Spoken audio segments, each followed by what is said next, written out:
on me. I ain't did nothing to that man, bro. It was supposed to be just another night, another party, another set of flashing lights, another moment that would fade by morning. But instead, it turned into something nobody could ignore. A confrontation, a fight, a moment caught on camera from every angle. And then, silence. No posts, no statements, no explanations. Until now. Because after everything that happened that night, Lil Scrappy has finally decided to speak, and what he's saying is changing how people see the entire situation.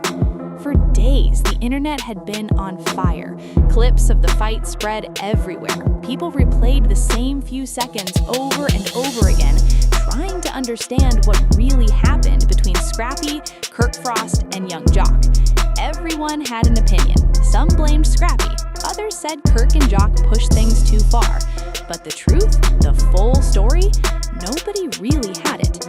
At first, it all seemed like typical industry drama. These were men who had known each other for years. They had shared the same spaces, the same events, the same spotlight. On the surface, everything looked cool, but I have nobody if y'all ain't with me. I don't have nobody. All that talking, cuz I need y'all to show me, cuz, for real. Between them, they laughed together, showed up at the same places, moved like a tight circle. But behind the scenes, things were already breaking. In the days leading up to the fight, whispers started spreading. Quiet conversations, private messages, allegations that someone had been talking behind someone else's back. It wasn't loud at first, just small rumors passing from one phone to another. But the more people talked, the bigger it got. And then came the night at the club.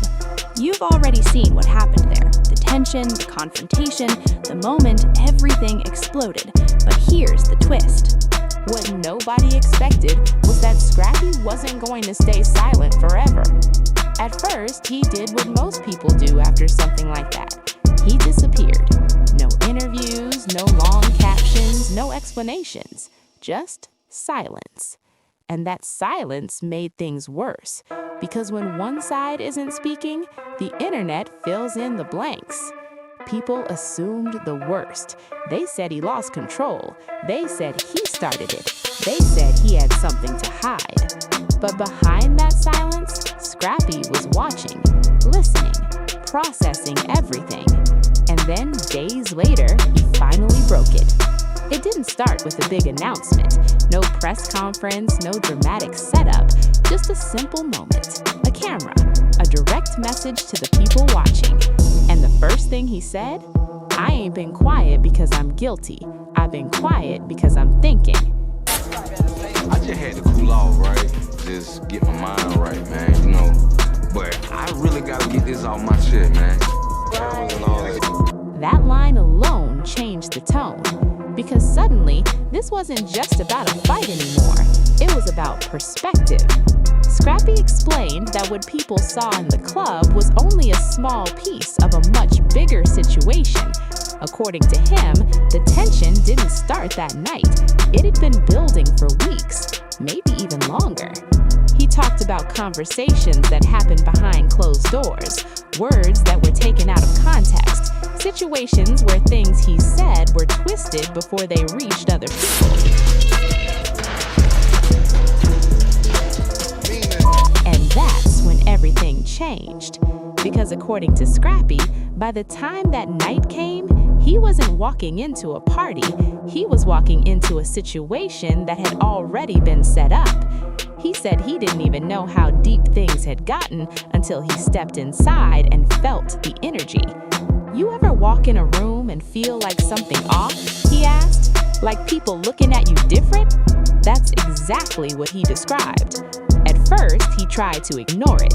He greeted people, smiled, acted like everything was normal.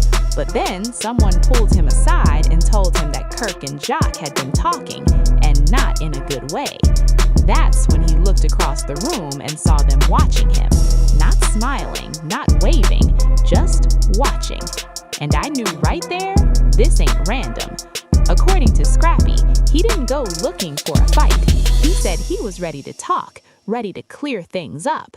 But the way the conversation started, it already felt like an accusation. They didn't come to understand. They came with their minds made up. That moment, when the phone came out, when messages were shown, that's when things escalated fast. Scrappy claims those messages didn't tell the full story. They showed pieces, not the whole conversation. And that's something he kept repeating. Pieces, not the whole. Because in his mind, that changed everything. To him, it wasn't just about what was said, it was about what was left out. But here's where it gets deeper. Scrappy admitted something that surprised a lot of people. He said he was already frustrated before that night, not just with them, but with everything. The pressure, the expectations, the constant feeling of being watched and judged.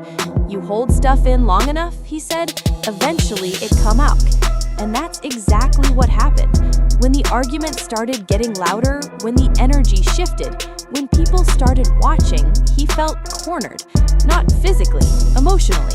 Like he had to defend himself right there, in that moment, in front of everyone.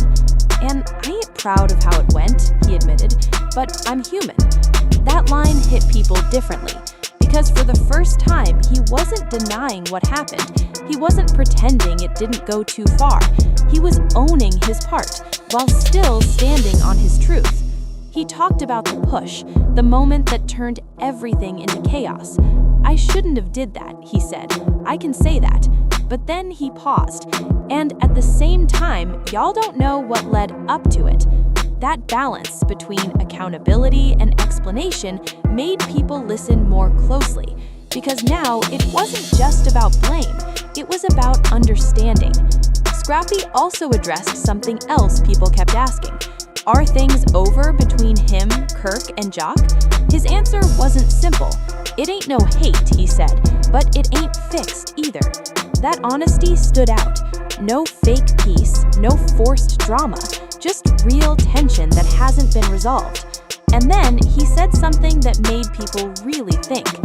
Everybody talking about loyalty, but loyalty ain't just what you say in public, it's what you do in private.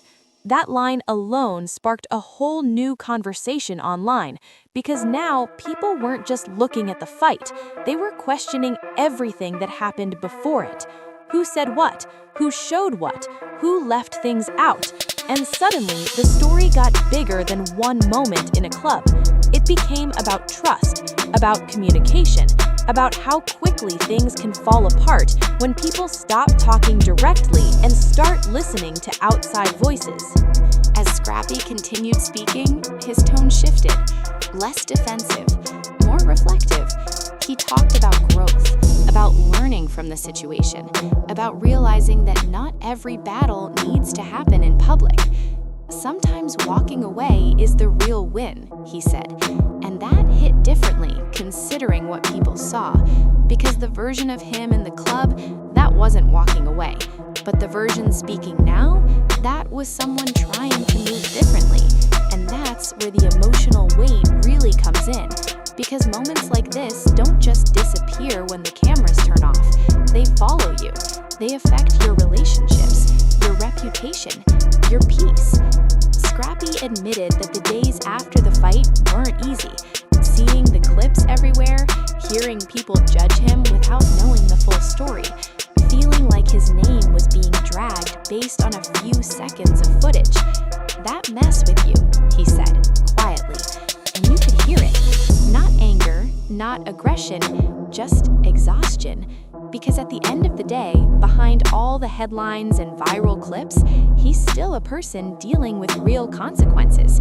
And that's something people forget. It's easy to watch drama. It's harder to live it. As he wrapped up his message, he didn't try to force a resolution. He didn't say everything was fixed. He didn't pretend everything was okay. Instead, he left it open. I said what I needed to say, he told viewers. Now it's on y'all how you take it. And just like that, the narrative shifted again. Because now, people weren't just reacting to a fight. They were thinking about a story with layers, with perspective, with emotion, and maybe most importantly, with no clear ending yet. Because the truth is, situations like this don't end overnight. Conversations still need to happen. Trust still needs to be rebuilt, if it even can be. And relationships, once cracked, don't always go back to what they were.